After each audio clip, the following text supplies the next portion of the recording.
अस्सलाम नाज़रीन, Sindh online TV में भलीकार आवां मोहम्मद पवार शामिल करूं था हिन वक्त जो खबरूं।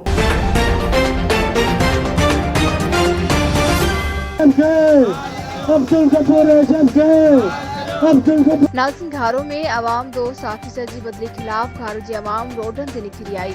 सिंधी नुमाइंदनि जी साजिशुनि तहत हिकु ईमानदार ऑफिसर के बदली कराए पियो वञे त जीअं शहर जा थींदड़ कम रुकिजी वञनि।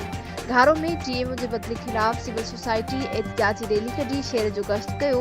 रैली जी अॻवानी आसिफ जोखियो, अशरफ मलाब, बादल जोखियो, शबीर खलीफ़ो, मंसूर चांडियो कई। अॻवाननि मुतालबो कयो त फौरी तौर ते आवाम दोस्त टीएमओ अब्दुल गफूर हजीब जाफरो जी बदली रोकी वञे त जीअं शहर में कम थी सघनि। ॿी सूरत में एहतजाज जो दायरो वधायो वेंदो।